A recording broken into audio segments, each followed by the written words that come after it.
राजस्थान के अलवर से 300 साल पुराने शिव मंदिर समेत 3 मंदिरों को तोड़े जाने का मामला सामने आया है। इन मंदिरों को बुलडोजर से जमींदोज किया गया, जिसके बाद इस मामले ने तूल पकड़ लिया है। एक तरफ जहां मंदिर तोड़ने और शिवालय पर जूते पहनकर चढ़ने से हिंदूवादी संगठन भड़क गए हैं, वहीं दूसरी तरफ बीजेपी सूबे की गहलोत सरकार पर हमलावर हो गई है। बीजेपी नेशनल आईटी सेल के चीफ अमित मालवीय ने गहलोत सरकार को घेरा। उन्होंने ट्वीट कर लिखा, राजस्थान के अलवर में विकास के नाम पर तोड़ा गया 300 साल पुराना शिव मंदिर। करौल। नमस्कार, हमारे चैनल में आपका स्वागत है। मैं हूं रामचंद्र मौर्य। साथियों, जहांगीरपुरी के पहले 17-18 अप्रैल को राजस्थान के अलवर जिले में शिव मंदिर को तोड़ा गया, जिसके बारे में कहा जाता है कि वो 300 साल पुराना मंदिर था। सड़कें चौड़ी करने के लिए वहाँ की नगर महापालिका ने यह मास्टर प्लान 8 सितंबर 2021 को ही बनाया था और सुनिश्चित किया था कि मंदिर और इसके साथ साथ जितने भी अवैध निर्माण हैं, इनको हटा करके सड़क का चौड़ीकरण किया जाएगा। और उसे अंजाम दिया 17-18 अप्रैल 2022 को। मंदिर तोड़े जाने के बाद भारतीय जनता पार्टी और हिंदू संगठन हिंदुत्व पर खतरा बता रहे हैं और यह कह रहे हैं कि जहांगीरपुरी का बदला चुकाने के लिए मंदिर तोड़ा गया है। आपको मालूम होना चाहिए कि ये मंदिर जो सड़क चौड़ी करने के लिए तोड़ा गया है, ये 17-18 अप्रैल को तोड़ा गया है और जहांगीरपुरी की घटना 20 अप्रैल को हुई है। तो ऐसे में ये कहना कि जहांगीरपुरी दिल्ली का बदला चुकाने के लिए अलवर में शिव मंदिर को तोड़ा गया, बहुत ही घटिया और शरारतपूर्ण बयान है। साथियों, इस देश में मंदिर, मस्जिद, गुरुद्वारे, बौद्ध विहार बहुतायत हैं और जब विकास कार्यों को अंजाम दिया जाता है तो कानूनी ढंग से उन्हें स्थानांतरित किया जाता है। स्थानांतरित का मतलब कि वहां से तोड़ करके या वहां से हटा करके दूसरी जगह शिफ्ट किया जाता है। राजस्थान सरकार भी कह रही है कि हम इस मंदिर को स्थानांतरित करेंगे, लेकिन भारतीय जनता पार्टी इसे हिंदुओं के खिलाफ बता रही है, देवी देवताओं के खिलाफ बता रही है और हिंदू धर्म का विनाश करने की बात कर रही है। आपको मालूम होना चाहिए कि अलवर की नगर महापालिका में कुल 35 सदस्य हैं, जिसमें से 32 भारतीय जनता पार्टी के हैं, 32 पार्षद भारतीय जनता पार्टी के हैं और नगर महापालिका का अध्यक्ष भी भारतीय जनता पार्टी का है। नगर महापालिका ने आदेश को पास किया 8 सितंबर 2021 को और सर्वसम्मत से पास किया। उसमें कांग्रेस के लोग भी थे, भारतीय जनता पार्टी के लोग भी थे और इसी नगर महापालिका ने 17-18 अप्रैल 2022 को मंदिर को तोड़ दिया और सिर्फ मंदिर को ही नहीं तोड़ा है, बल्कि सड़क चौड़ीकरण के रास्ते में जितने भी अवैध निर्माण आए उन्हें भी ढहाया गया है। ऐसे में इस मामले को तूल पकड़ाना और हिंदुओं के खिलाफ बताना, हिंदू धर्म के खिलाफ बताना बहुत ही शरारतपूर्ण घटना है। साथियों, इस देश में मंदिर, मस्जिद, गुरुद्वारे, बौद्ध विहार आदि होना स्वाभाविक है, क्योंकि यहाँ पर यह देश बहुधर्मी है, हमारी साझा संस्कृति है। सभी धर्मों के अपने प्रतीक चिन्ह होते हैं, अपने पूजा स्थल होते हैं। ईसाइयों के गिरजाघर, हिंदुओं के मंदिर, मुसलमानों के मस्जिद, बौद्ध धर्मावलंबियों के बौद्ध स्तूप, बौद्ध मंदिर, बौद्ध विहार, बौद्ध चैत्य आदि हुआ करते हैं। लेकिन विकास कार्यों में अगर कोई बाधा आती है तो उसे वहां से शिफ्ट कर दिया जाता है, वो चाहे किसी भी धर्म का हो। ऐसे में अगर राजस्थान में मंदिर को तोड़ा गया और उसे शिफ्ट करने की बात कही जा रही है तो ये गलत नहीं है। अशोक गहलोत सरकार को इस पर घेरना गलत है। आपको मालूम होना चाहिए कि काशी में काशी कॉरिडोर के विकास के लिए, काशी प्रांगण का विकास करने के लिए 100 से अधिक हिंदू मंदिर, जो छोटे मंदिर थे, उन्हें तोड़ा गया था। उस इलाके के जितने भी मंदिर थे सबको तोड़ा गया और वहां सफाई अभियान चलाया गया था। उस समय ये हिंदू संगठन, ये भारतीय जनता पार्टी कहां थी आवाज उठाने के लिए? क्योंकि इसी ने तोड़ा था। भारतीय जनता पार्टी ठोक देने वाली योगी सरकार ने ही काशी कॉरिडोर के मंदिरों को तोड़ा था और उसके खिलाफ किसी ने आवाज नहीं उठाया। कांग्रेस ने भी नहीं, समाजवादी पार्टी ने भी नहीं आवाज उठाया, बहुजन समाज पार्टी ने भी नहीं, क्योंकि अगर ऐसी आवाज उठाते तो उन्हें भी घेरने की कोशिश की जाती और उनके ऊपर भी बुलडोजर चलाया जाता, उनकी प्रॉपर्टी के ऊपर भी बुलडोजर चलाया जाता। और तोड़ने का काम मंदिर को सिर्फ काशी में ही नहीं हुआ है, बल्कि अयोध्या जो बहुत चर्चित है राम मंदिर के लिए, यहाँ पर राम मंदिर के विकास के लिए या नया राम मंदिर बनवाने के लिए कितने मंदिर तोड़े गए हैं, इसका आंकड़ा है किसी के पास? अगर नहीं है तो पता कीजिए। कम से कम 100 छोटे मंदिर यहाँ पर भी तोड़े गए थे। हम ये नहीं कह रहे हैं, हम उसका पक्ष नहीं ले रहे हैं कि मंदिर क्यों तोड़े गए या मंदिरों को तोड़ा जाना गलत था। हम ये कह रहे हैं कि जो अशोक गहलोत सरकार के होते हुए नगर महापालिका ने निर्णय लिया है और मंदिर को तोड़ा है, वो सही है।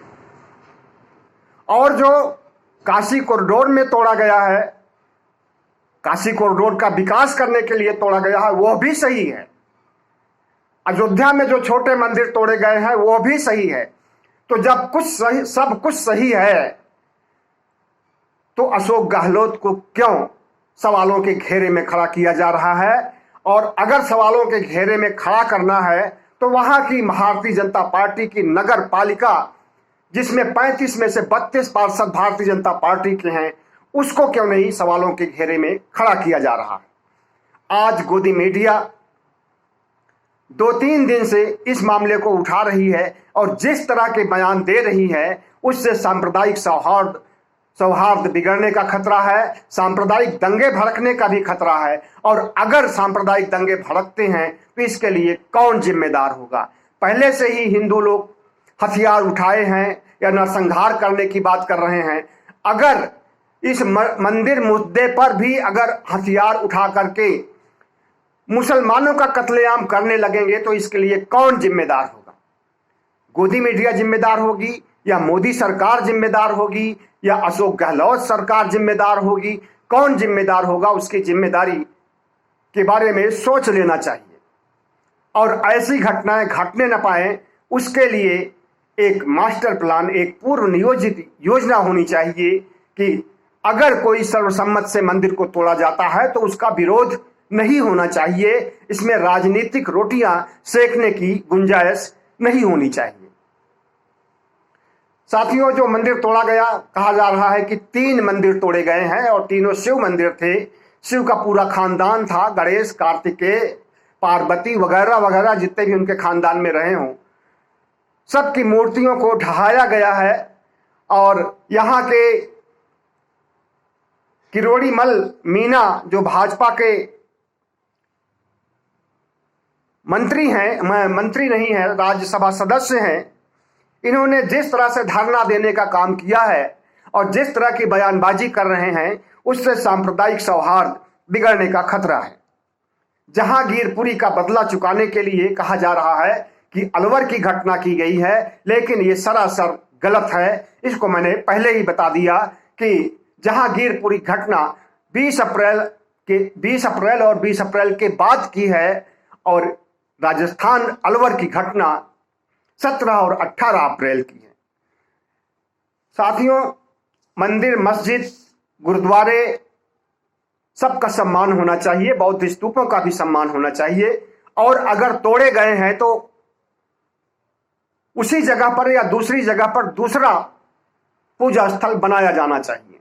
लेकिन अगर आप इतिहास में झांकते हैं तो ब्राह्मण धर्म के अवलंबियों ने कितने बौद्ध विहार तोड़े हैं, कितने चैत्य तोड़े हैं, कितने बौद्ध मंदिर तोड़े हैं, इसका कोई हिसाब नहीं है। मौर्य काल के आखिरी शासक बृहद्रथ मौर्य की हत्या इन्हीं ब्राह्मणों ने किया। और जिस बौद्ध धर्म का विकास प्रचार प्रसार मौर्य काल में किया गया, उसी बौद्ध धर्म को तहस नहस करने के लिए न सिर्फ बौद्ध ग्रंथों को, त्रिपिटक को, तमाम बौद्ध साहित्य को इन्होंने जलाया, बल्कि बौद्ध विहारों, बौद्ध स्तूपों, बौद्ध चैत्यों का इन्होंने विनाश भी किया। सम्राट अशोक के काल में ही 84,000 स्तूप बनाए गए थे। उसके पहले भी बनाए गए रहे होंगे और उसके बाद के शासक कनिष्क के समय में भी स्तूप बने हैं।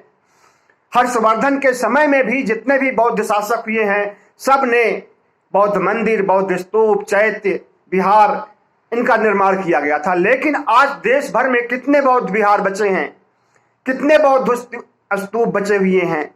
सम्राट अशोक ने तो सिर्फ भारत में ही नहीं बल्कि श्रीलंका, अफगानिस्तान, पूरे अखंड भारत में 84,000 स्तूपों का निर्माण किया था। और उन स्तूपों को अफगानिस्तान की सरकार ने भी ढहा दिया, बौद्ध मूर्तियों को ढहा दिया, बौद्ध चैत्यों को, बौद्ध विहारों को पाकिस्तान में, अफगानिस्तान में, श्रीलंका में हर जगह ढहाया गया है। तो क्या उनका पुनर्निर्माण हो सकता है? नहीं हो सकता है, क्योंकि जिस तरह से और जिस परिवेश में, जिस समय, जिस इतिहास के कालखंड में उन्हें निर्मित किया गया था, वैसा बौद्ध स्तूप, वैसा बौद्ध विहार अब बना पाना मुश्किल है। लेकिन जो बौद्ध विहार, स्तूप, मंदिर बचे हुए हैं, उनका संरक्षण, संवर्धन और विकास करना आज की सरकार का दायित्व है, खास करके केंद्र सरकार के पुरातत्व विभाग का।